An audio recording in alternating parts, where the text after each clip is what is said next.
Labadiena, gerbėmieji, kaip mes kreipdavomės vieni kitus aukščiausioje taryboje. Nepavydėčiau Seimo nariams, jei principingoji Rūta Gajauskaitė, aukščiausioje taryboje atstovavusi Lazdijų rajono rinkėjus, Seimo tribūnoje paaiškintų, ką reiškia Kapčiamiesčio karinio poligono steigimas. Arba pašokdintų jūs, kad nesirūpinama pasisavintais valstybės atkūrimo dokumentais, kad Seimo pirmininkai Viktorija Čmilytė Nilsen ir Saulius Skvernelis visą kadenciją bijo priimti dėl to 15 signatarų. Tačiau štai aukščiausios tarybos pirmininko Vytauto Landsbergio nuomonė apie Rūtą. Rūta Gajauskaitė, teisės mokslų kandidatė ir gamtosaugininkė kriminologė, ji sugebėjo vyrišką profesiją pritaikyti patiems moteriškiausiams siekiams įgyvendinti, gyvybės išsaugojimui žemėje. Aš balsuočiau už ją. Citatos pabaiga. Ne visiems pakako argumentų ir kantrybės diskutuoti su ją. Rūtos tiesos siekio ir neapykantos melui, neteisybei paragauti teko ir Vytautui Landsbergiui, ir Algirdo Brazausko vadovaujamai partijai. Kodėl su ja buvo sunku susikalbėti? Rūta buvo bekompromisė. Tačiau tik ten, kur ir turėjo tokia būti. Ji buvo labai jautri, visų pirma bėdoms, nelaimėms tų, kuriems labiausiai reikėjo pagalbos ir paramos, neįgaliesiems, prievartą išsiųstiems ir nukentėjusiems Černobylyje, Afganistane, beje buvusiam Atgajos ekologijos klubo vadovui ir Kauno merui Sauliui Griciui, kuris jo mirties ar žūties 91 metų gegužę išvakarėse kreipėsi į Rūtą. Ji pasiūlė jam padėti skubiai nelegaliai prie Lazdijų kirsti Lenkijos sieną. Ji nebijojo, kai to reikėjo. Saulius paprašė palaukti rytdienos, kad vyktų su šeima, kitą dieną jo neliko. Su Rūta susidūriau dar iki Lietuvos persekiojimo sąjūdžio Mokslo akademijoje po Žemynos ekologijos klubo diskusijos su tuomete valdžia ir Ignalinos atominės elektrinės atstovais apie šią elektrinę, Černobylio atominę elektrinę, jos avarijos pasekmes Lietuvoje, jų slėpimą. Rūta mane užsipuolė, kad aš nepasakiau dar to. Išsikalbėjome. Kiti mūdviejų žingsniai jau buvo bendri. Lietuvos žaliųjų judėjime, Lietuvos žaliojoje partijoje, sąjūdyje. 89 metais jos vadovaujamoje pirmojoje ekologijos ir gamtosaugos katedroje Lietuvoje ir aukščiausioje taryboje, net kuriamajame Seime, kurio nebuvo. Rūta buvo labai jautri, kantri, randanti tinkamą žodį, patarianti, atiduodanti paskutinį pinigėlį tam, kam to labai reikėjo ir tada, kai to reikėjo.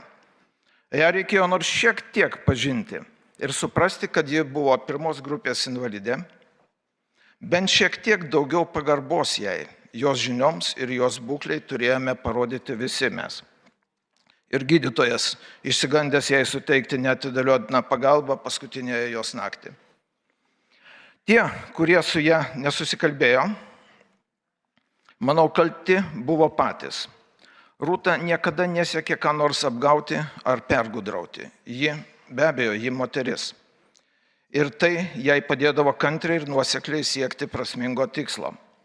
Tie, kas ją užsipuldavo, nesusivaldydavo, net nežinodami jos labai sudėtingo gyvenimo, privalėjo suprasti, kad ji moteris, kad jai ir dėl fizinės būklės būdavo neišpasakytai sunku. Rūtos stiprumas buvo kažkoks antgamtinis. Stiprybės žinių, netradicinio gydymo ir užsispyrimo dėka, ji nežinia kaip atstatė vaikystėje sulaužyto stuburo nutrauktų nervų veikimą. Rūta dalinosi savo žiniomis ir patirtimis su visais. Ne vienas jau praradęs viltį, net piktos ligos atveju, po Rūtos patarimų maloniai nustebindavo ir save, ir medikus, neberadusius ankstesnės paciento ligos diagnozės pėdsakų. Rūta gimė Kaune pokario metais. Jos tėveliai turėjo nedidelę siuvyklėlę prie Soboro, kurioje ir gyveno. Šias patalpas tvarkydavo moteris, dirbusi šalia buvusioje ligoninėje. Vieną dieną atėjusi iš ligoninės, ji neberado Rūtos tėvelių. Juos ką tik buvo suėmę ir išvežę, ar dar blogiau, kas nutikę. Moteris rado tik kūdikį Rūtą ir tapo Rūtos mama.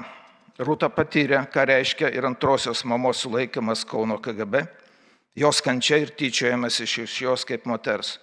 Ši kančia baigėsi kompromisu, kompromisą naudoju kabutėse. Moteriškių, kaip sakydavo Rūta, iškraustymu iš jų būsto, užleidžiant jį kankintojui. Rūtos mamos karo metais išgelbėjusios iš geto 12 žydų tautybės berniukų gyvenimas ir po karo buvo nesibaigiantis voverės bėgimas uždaru ratu. Reikėjo išgyventi, išmaitinti ir užauginti dukreles. Todėl Rūta žinojo ir suprato, ką reiškia kabintis į gyvenimą. Ji žinojo gyvenimo kainą, save atidavė tiems, kuriems labiausiai to reikėjo. Sudėtingos studijos TSRS prokuratūros institute Maskvoje taip pat vos nesibaigė Rūtai labai blogai. Rūtos Gajauskaitės disertacija gamtosauginių įstatymų pažeidimų, sukėlusių atmosferos, oro ir vandens užteršimą, kriminologinė charakteristika. Buvo suprasta kaip antitarybinė veikla. Užsistojo ją žydų tautybės vadovė. Gal Dievas taip grąžino Rūtai skolą už mamos pasiaukojimą ir kančias. Rūta puolė beatodairiškai. Kas tie, šiandien noriu paklausti, jeigu jie nebijo atsakyti, kurie dangstėsi jaunimu, pasirašiusių prašymą Kauno miesto apylinkės prokuratūrai dėl galimo diskriminacijos ir neapykantos kurstymo, Rūtos Gajauskaitės sudarytame istorinių ir mokslinių straipsnių rinkinyje Sodoma ir Gomora. Friedrichas Nyčė mokė, pats lengviausias kelias sugadinti jauną žmogų yra mokyti jį labiau vertinti tuos, kurie masto vienodai, negu tuos, kurie masto kitaip, negu visi kiti. Ar kreipimas į prokuratūrą pasirašęs jaunimas skaitė šį straipsnių rinkinį, kuriame paskelbtos ir šiandien Seimo puslapyje skelbiamos lietuvių chartos mintis? Skelbiama, taip, Seimas skelbia tas mintis, už kurias prokuratūra pridavė jaunimas Kauno. Ne jis pridavė.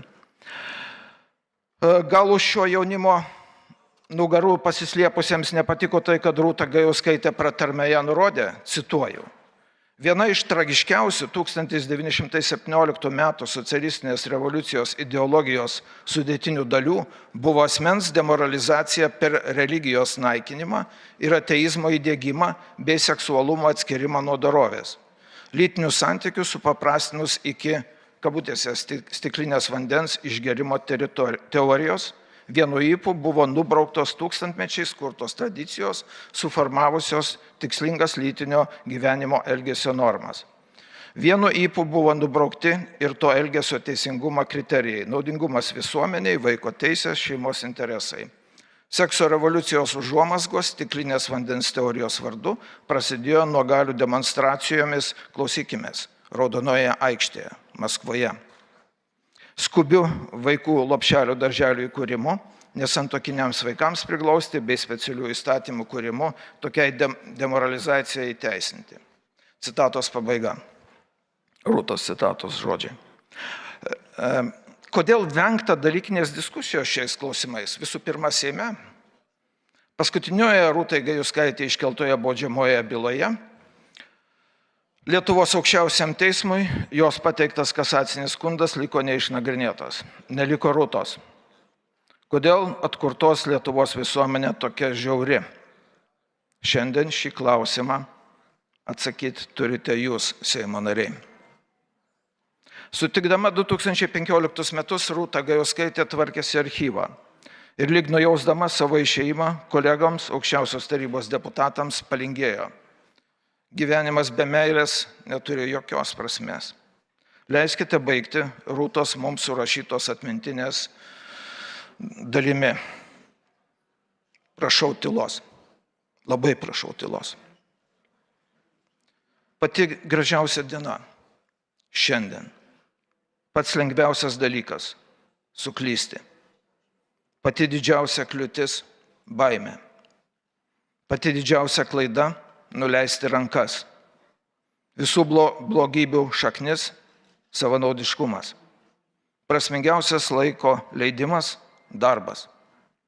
Didžiausias pralaimėjimas – nusiminimas. Geriausi mokytojai – vaikai. Svarbiausia būtinybė – bendravimas. Kas jūs daro laimingų, būtų naudingų kitiems. Didžiausia paslaptis – mirtis. Gražiausias iš visų dalykų - meilė. Ačiū Jums.